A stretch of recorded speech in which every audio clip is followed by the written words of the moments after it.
Holy shit! I had to make a list of the best movies from a whole ass decade? Man, how the fuck am I supposed to do that? I can't even come up with a favorite movie. Like, if you just asked me, I'd mumble something about Pan's Labyrinth, the Fifth Element or something. I even fucking see all the movies this decade. Shit. Man, I don't know how the fuck other people do this, man. Like, how the fuck do these guys get this shit out in January? I've been thinking about this all 2019. I've been making changes to the fucking script well into March. Ah! So, let's set this up. Best way to deal with unorganized bullshit is to organize it. First thing I want to get out of the way is that this is a list of my personal movies of the decade. The movies that I liked the most. Now, let me explain. This is not a list of movies that I think were the best. You know, the best movies of the decade. Honestly, that list would look a lot different. These are not the movies that I think are the end-all, be-all, the greatest, the most important ones that change the shape of film history, yada yada yada. Nah, these are just the ones I fucking like. And, with that in mind, I put 2 rules on this list. First, 1 movie per director, because if I didn't do that, there'd just be a bunch of movies by like 2 dudes on this list, and I didn't want to do that. I wanted to have, you know, some variety. The other rule is that I can group 2 movies up if I can make a good enough argument for it. For instance, if movies 1 and 2 effectively tell one story, or 2 movies are very similar or something. I also got a list of movies based on what I heard I needed to see to make an informed judgment. It was a lot shorter than I thought. Really, it was just Moonlight, Inside Llewyn Davis, Carol, The Handmaiden, and The Florida Project, one of which got on this list. Which one will it be? Then, I went through and made a list of all of the movies that I could see making the cut in some way, shape, or form. Now, there was no small amount of movies. So, inside that list, I put stars on the ones I thought were just a little ahead of the pack. And a lot of those still didn't make the cut. But I do think those are worth talking about, at least a little bit. So, why don't we? Now, Annihilation, Mandy, The Witch, and Suspiria I all talked about at length, so I don't really need to go into them much here. And Sorry to Bother You, which actually was on the list, but got kicked out by another movie. So, here's a quick rundown of the runners-up. Spider-Man Into the Spiderverse is honestly my favorite superhero movie, and it got real close to making the cut. It's gorgeous, it's brilliant, it's everything superhero movies can be, and more than often are not. The Killing of a Sacred Deer is my favorite Yorgos Lanthimos movies. A lot of other people's favorite is, well, The Favorite or The Lobster, but this one is where I feel like he really showed off his eccentricities as a filmmaker, but mixed with some clever plotting.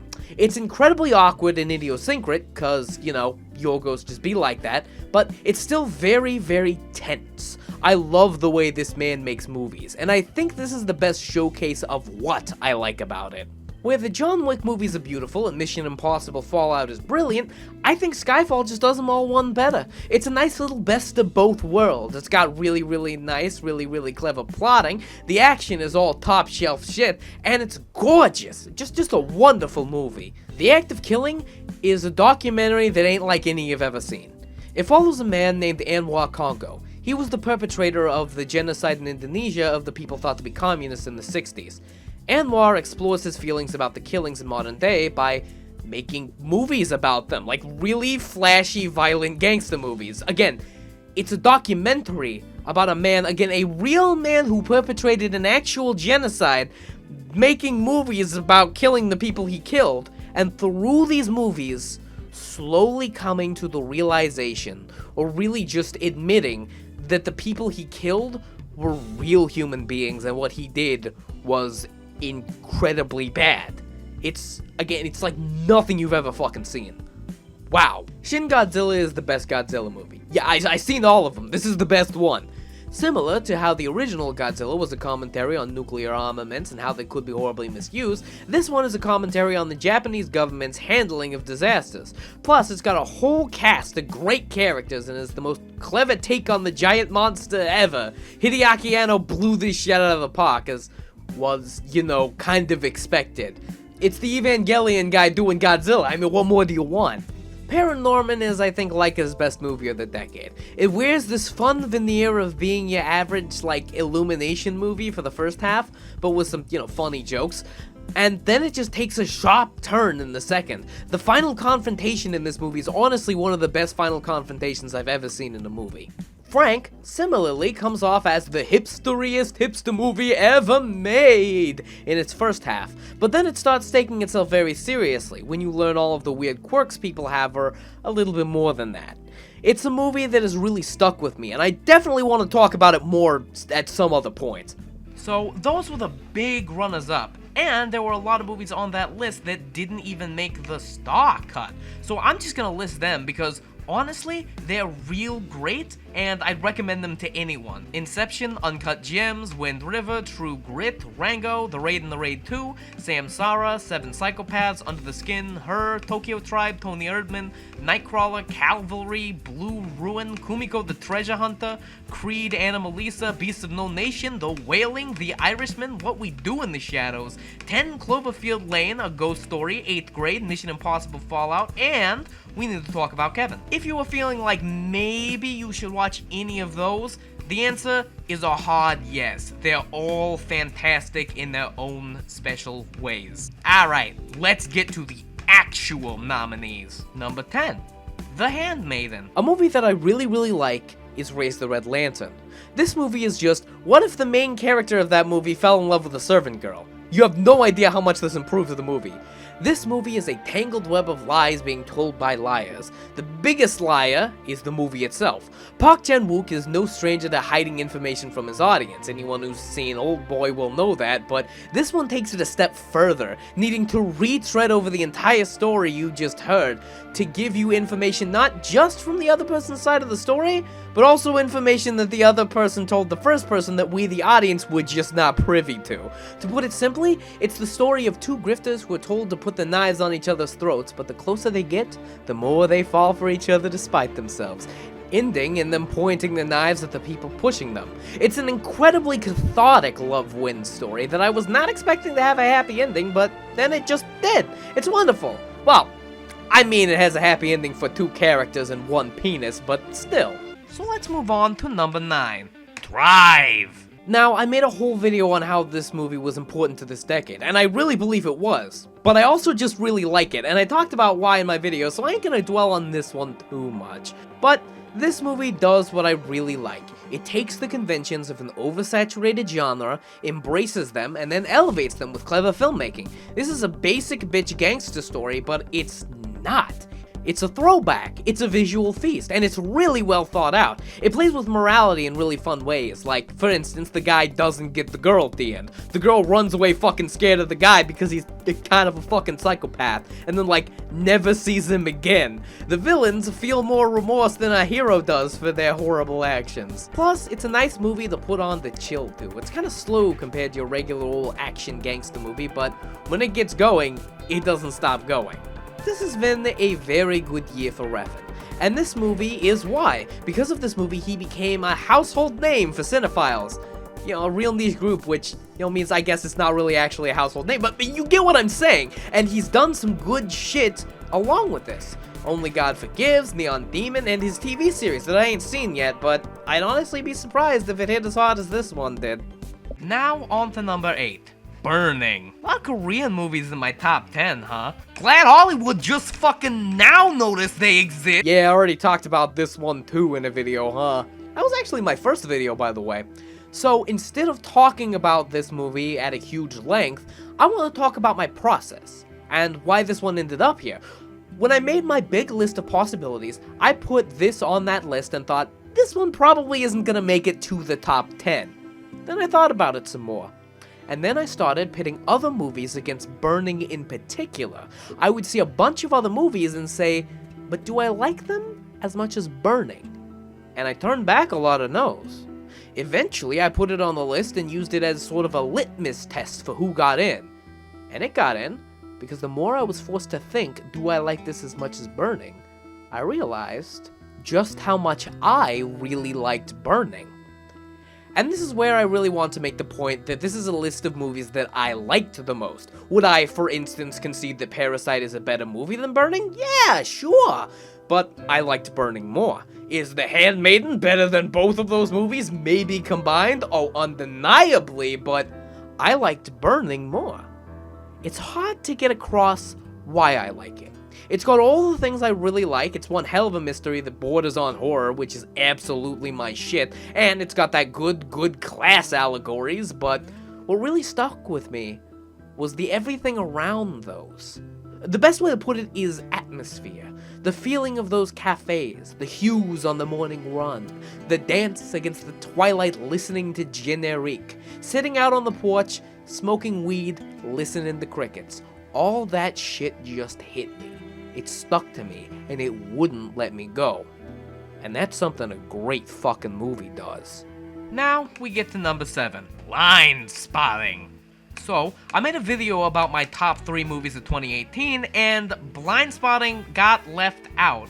But, like Burning, it's a movie that just kinda sticks with you. And it stuck to me so hard, it got onto my top 10 list, and those other 3 didn't. Blind Spotting is one of the most intricately layered movies I've ever seen. It's really funny to think about how smart and metaphorical this movie is, and then think about the main characters who aren't really about all that.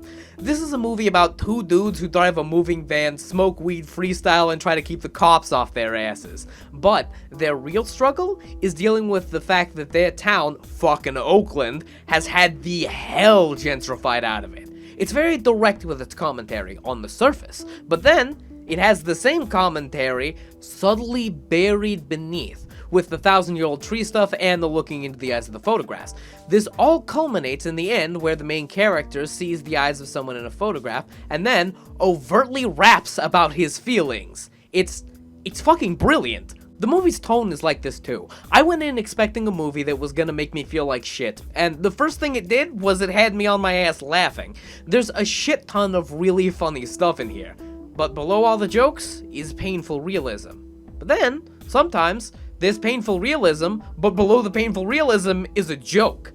The main conflict in our main character's life is that he went to jail, is on parole, and is left without many prospects. This haunts his entire existence and essentially stops him from becoming anything more than, well, an ex-con.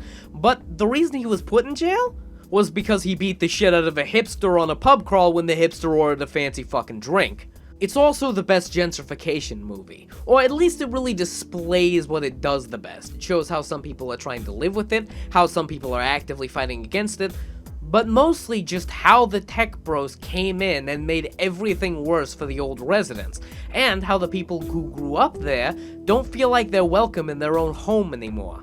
This movie is so much. I only saw it the one time and I feel like that is a fucking crime, yeah, but the one time I saw it stuck with me so much, it kicked 3 movies I adore out of this list.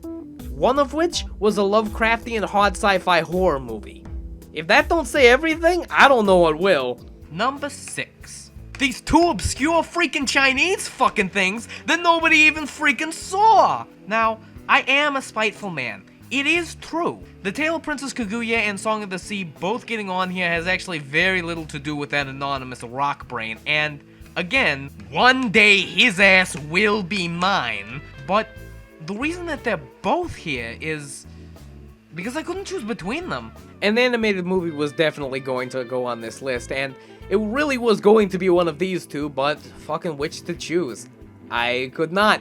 That's my reasoning for pairing them. I love both of these movies almost equally. And the thing is, they're so different in every way. Now, I'm gonna keep from showing all the goods here because I honestly do want to save these for their own video. The Tale of Princess Kaguya is monumentally sad. It's an incredible, beautiful tragedy that will rip your heart from your chest. The animation is breathtaking and wonderfully stylized. It's an unbelievably clever retelling of a fairy tale. To sum it up, when you Google it, on the videos, you'll see all of the trailers that look like this. And then you'll see the YouTube Movies icon that's just this. the YouTube movies one is the correct one. This one here is what the movie is like. That scene where she's spinning on the falling cherry blossoms is actually a very sad scene where she reminisces on her lost youth. I deadass wonder how many people were bamboozled by the marketing into crying their eyes out when they wanted fun happy times. Times are happy for 15 minutes and they are never happy again. Now, Song of the Sea is the kind of movie that they'd be looking for. It's a very light movie, but it's filled to the brim with visual metaphor, just absolutely dripping with it. I would call it visual metaphor for kids.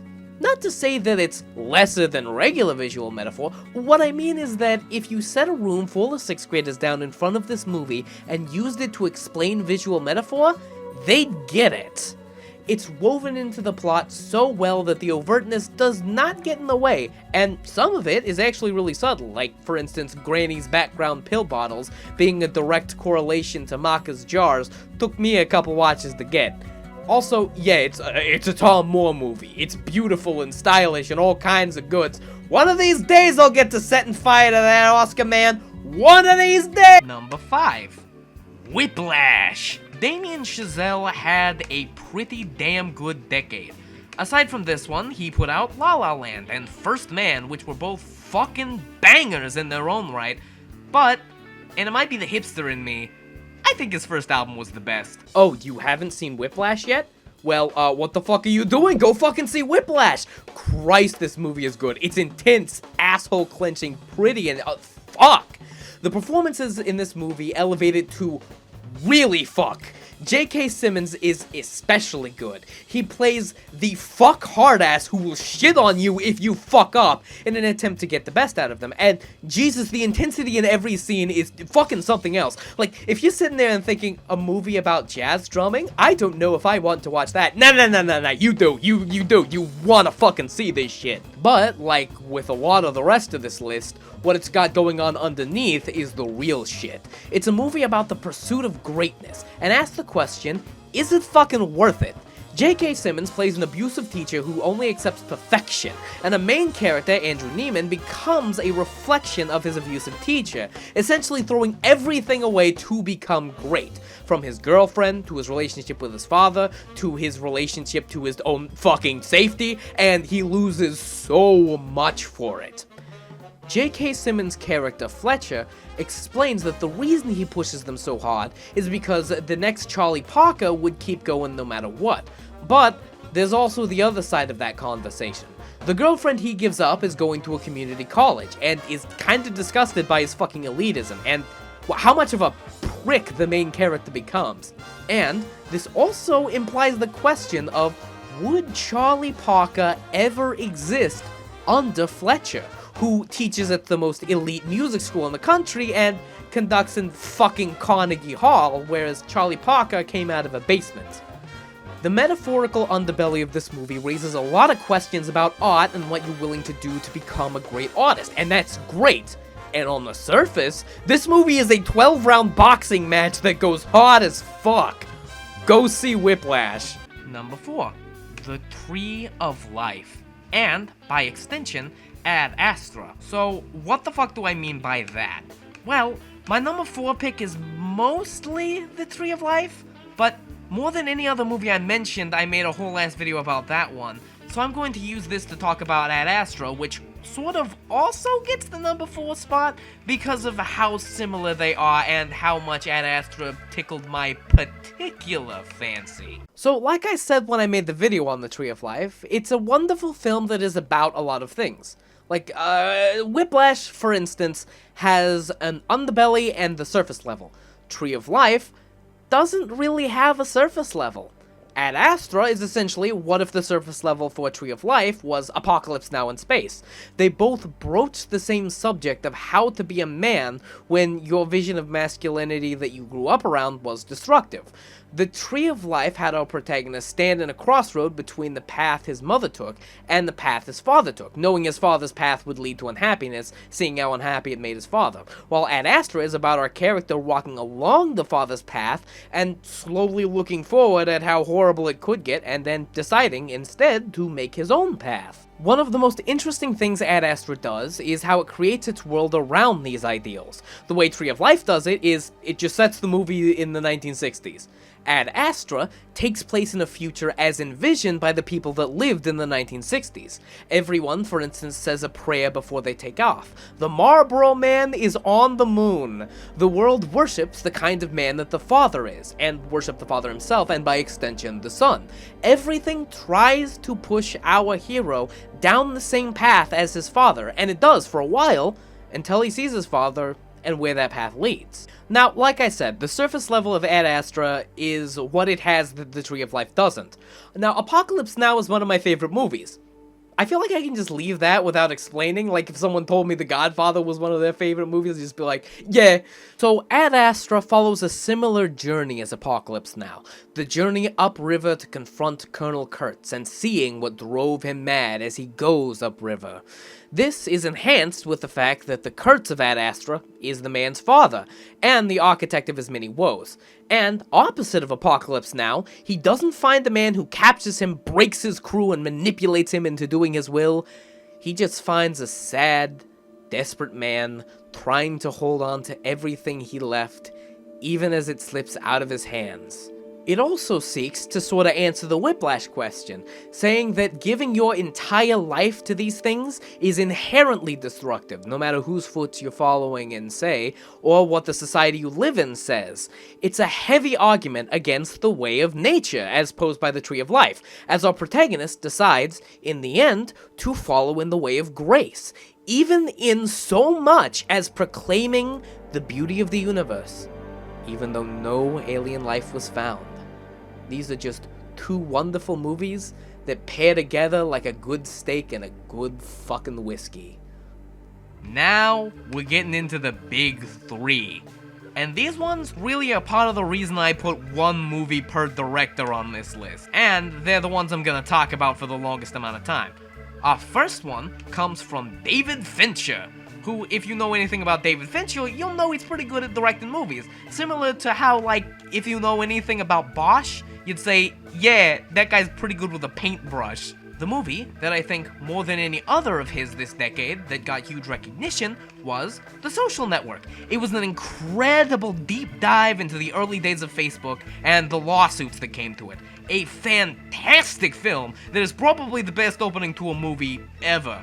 Now, unfortunately, that's not the one that I'm going to be talking about here. So, let's talk about Gone Girl. Gone Girl is such a good movie. It twists and turns and bashes you in the fucking face. This is a movie without a good guy. Now, okay, Margot. Margot is the one good person in the movie, and I think maybe possibly Neil Patrick Harris, but he's like the repliest guy. Anyway, this movie is sort of a commentary on the media's view on big missing person stories like this, but that commentary is only just a small piece of the everything else.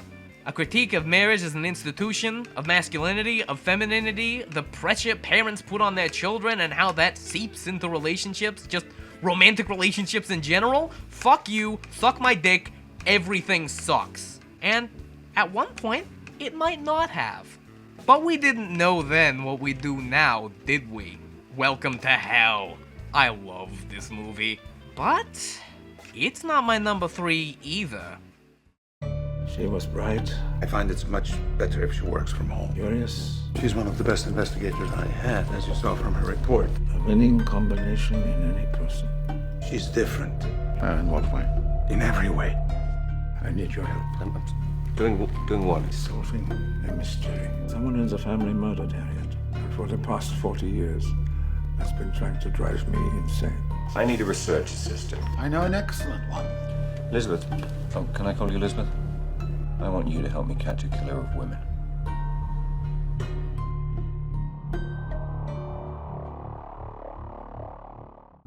This one is everyone's least favorite Fincher movie of the decade, but I just absolutely fucking love it. It's Fincher diving into a dark as shit mystery, but with other things in the plot that tie into the overall theme of what abuse does to people, and how familial ties can be used and misused. But really, and kind of unlike a lot of stuff on this list, The surface level is what really sets it apart.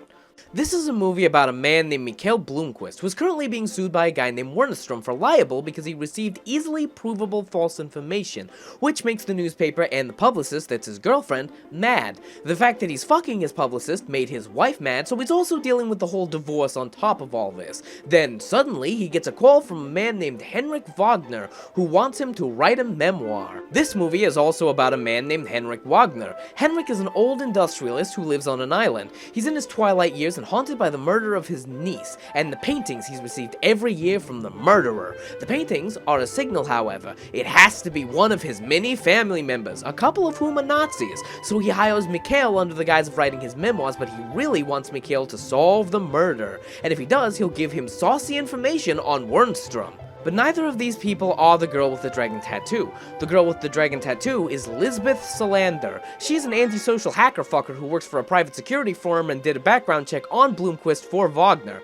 She's also a ward of the state and checks in with her caretaker regularly until her caretaker has a heart attack. So she's given a new caretaker. The new one is a fucking rapist who, as they are known to do, rapes Lisbeth.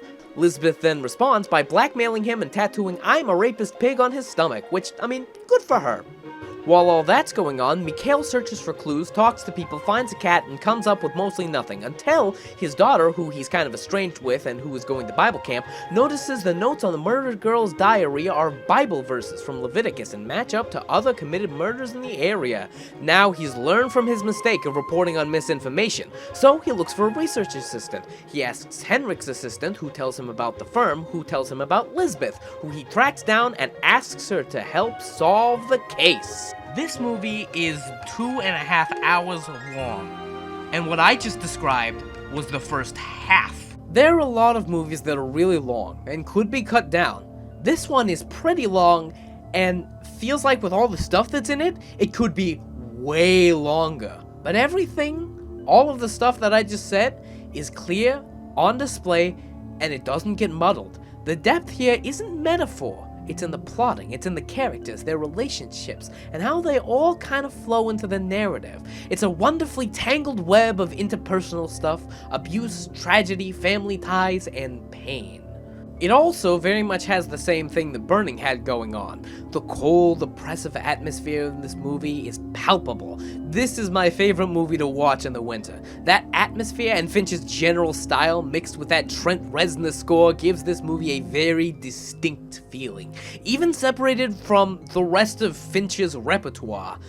Rooney Mara's performance is also fantastic. She plays Lisbeth as, well, someone who could actually be antisocial. She avoids eye contact, she speaks in very few words. She isn't a badass. Even when she's giving her "I fucking got you, you rapist pig" speech, she is huddled in a corner and closed off in her seat as much as she can be. This might be my favorite performance of the decade.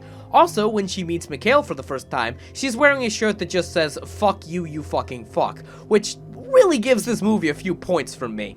Now, the last one, I had to kind of give a little bit of a backstory on what the director was doing this decade. And I definitely will for the next one, but this one needs no introduction. My name is Max. My world is fire and blood. As the world fell, each of us in our own way was broken. Hunted by scavengers. Haunted by those I could not protect. I am the one who runs from both the living and the dead.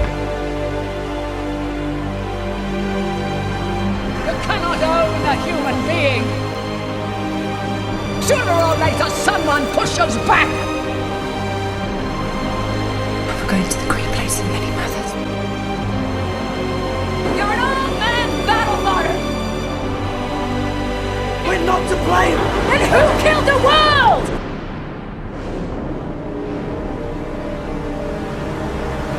Mad Max Fury Road is a fucking masterpiece. Anyone who tells you otherwise is either wrong or, more likely, just fucking lying to you. It's funny, in early 2019 there was an aggregation of the best movies of the decade lists from critics, and based on what they put, Fury Road was their #1 movie of the decade.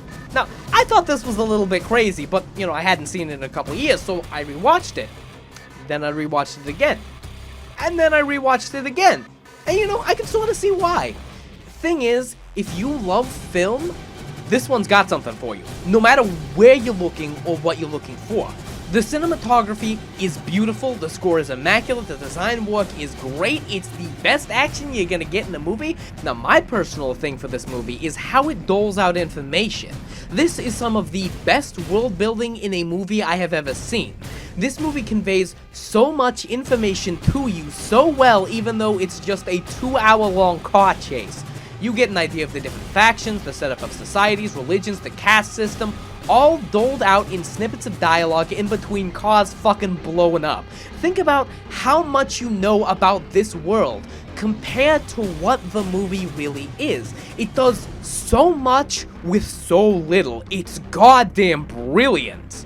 And, it is very much a car chase action movie, and the action is just out of this fucking world. It's creative, it's impressive, it's endlessly tense. You can feel the mounting stakes. The crazy-ass moving car choreography is something else. The first half of this movie alone is the best action movie of the decade. What a fucking triumphant spectacle this movie is.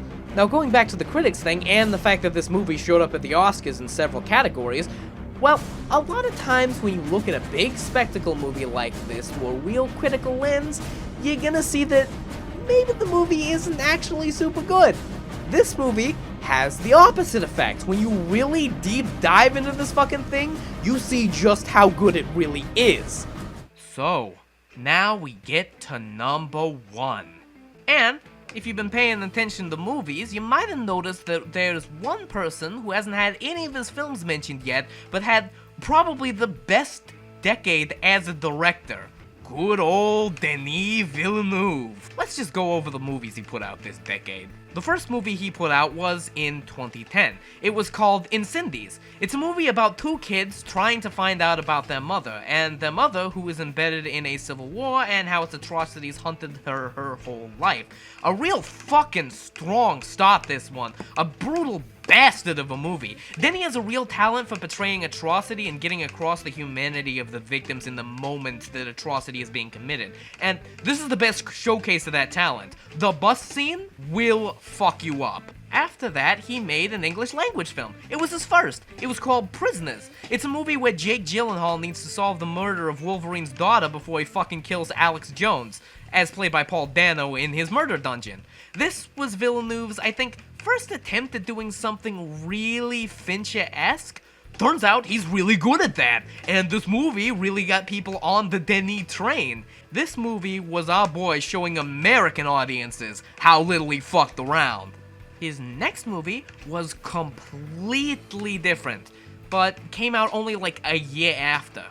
Enemy was kind of a surreal art house movie about Jake Gyllenhaal finding a doppelganger and dreaming about spiders.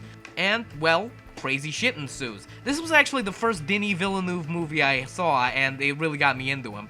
After this, he went back to the fuckhouse with Sicario.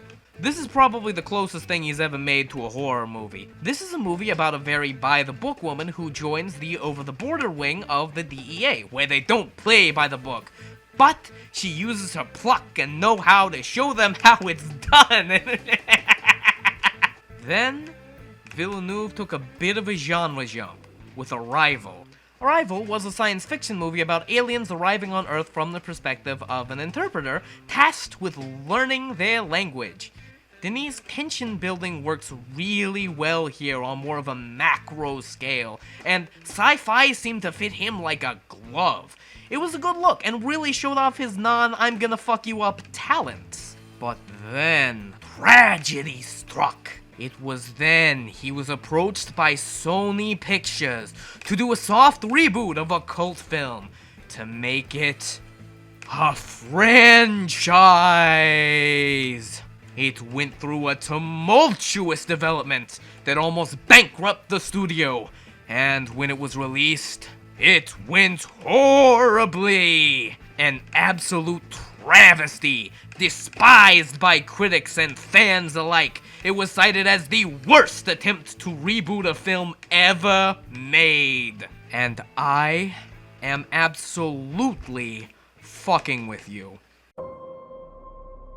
Cells. Cells. Do they keep you in a cell? Cells. Cells. When you're not performing your duties, do they keep you in a little box? Cells. Cells. Interlinked.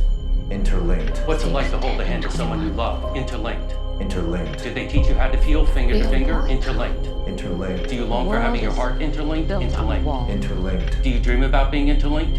Interlinked. What's it like to hold your child in your arms? Interlinked. Interlinked. Do you feel that there's a part of you that's missing? Interlinked. Interlinked. Within cells, interlinked. Within cells interlinked. Why don't you say that 3 times? Within cells, interlinked. Within cells interlinked. We Within should cells own the interlinked. stars. Within cells interlinked. Because you've never seen a miracle.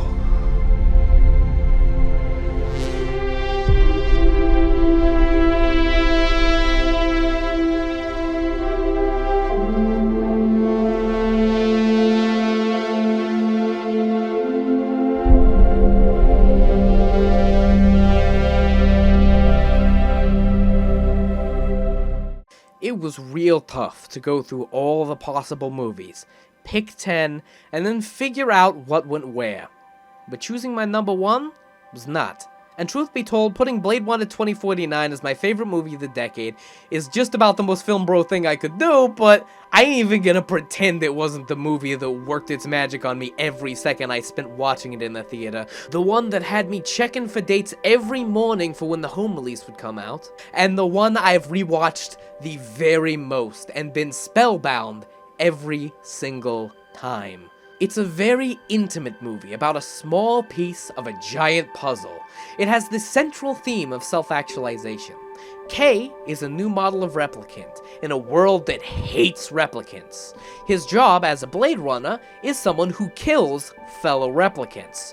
Over the course of this movie, the police that K works for, and that is an institution filled with people who want replicants dead, gets into a battle of information with the Wallace Corps, the corporation that manufactured K and wants to make all replicants slaves.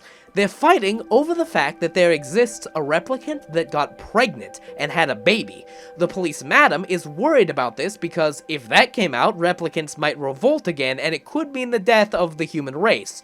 Wallace wants this because breeding replicants is the fastest form of mass production and would create a slave race that could breed and allow him to fiscally control much more of the entire galaxy.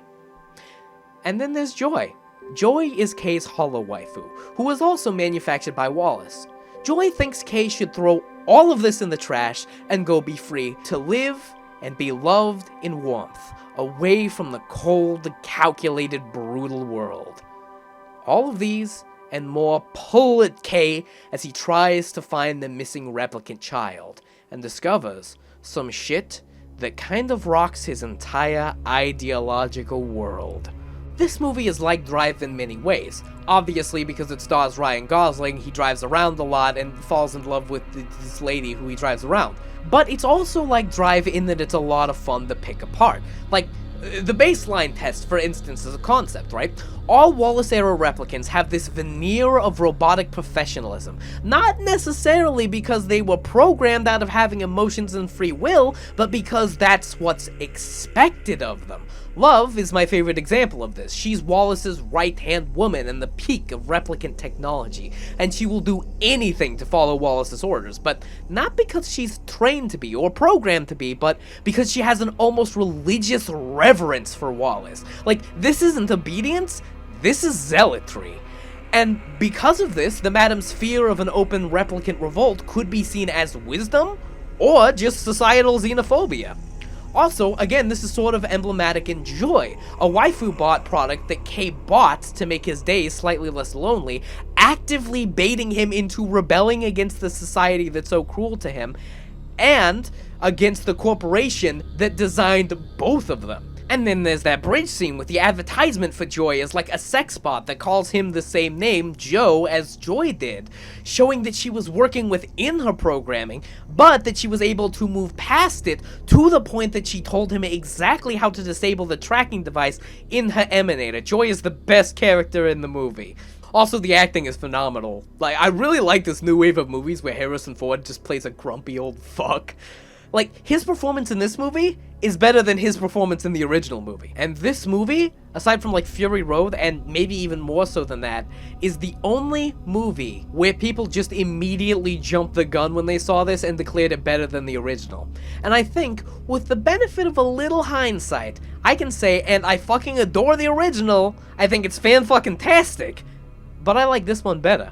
I mean, same with Fury Road too, yeah. And on top of the massive ideological underbelly, this movie has that same thing that Burning Girl with a Dragon Tattoo and the original Blade Runner had. That atmosphere that this movie bathes you in is something else. And how it uses that to get information across is a real bright, shiny spot on this already very good movie. Every time I watch that scene of Dr. Celine looking at Kay's memory, I suddenly remember then, while I'm watching the scene, that they don't actually show the clip of his memory. It just holds on her face as it plays it out, but you know exactly what she is looking at. It also gives you a sense of the world, from the large, opulent, yellow spaces of the Wallace compound filled with wood of trees that some people in the city have never seen, to the gray, scrap-covered orphanage in San Francisco, and all of the sad, dirty places in between. Following up on the last movie's concept of Earth as a broken slum of the new universe, now, it's just the same problems, but worse. Blade Runner 2049 is an incredible piece of filmmaking that is going to be the kind of cult classic that'll be talked about in niche art film circles and grognard sci-fi dungeons alike for as long as both those things exist. And I feel like it's really well deserved. I've seen a lot of sci-fi movies, from the dumb spectacle stuff, to the fun, squishy Cronenberg stuff, to the slow, sad USSR movies. So, I'd like to think that I can say, with some level of authority, that this is one of the best of them. And even aside from that, I can say with great authority that this is my own personal favorite movie of the 2010s. Well, that was fun. Anyway, it was a great decade for film overall. Well, specifically a great last half of the decade. It really has been a strike back against Hollywood by indie filmmakers, and, you know, I'm here for it. Though, of course, Hollywood is getting larger, and Disney in particular is a horrible fucking monster, but the good shit we've gotten, even the ones that were big studio movies like My Top 3, are a good sign. And I really did want to display a message of hope to go against the, I'm sure, hundreds of Pissed Off David's Movie Hatery reviews that have titles like, The 2010s were the worst decade in film ever? Because they weren't. Again, I'm an optimist, and I wholeheartedly believe that in the end we'll overcome the franchise era, that real good movies will be able to compete in any way financially to the big budget fucking superhero movies, that in the end we'll see an end to Hollywood's reign.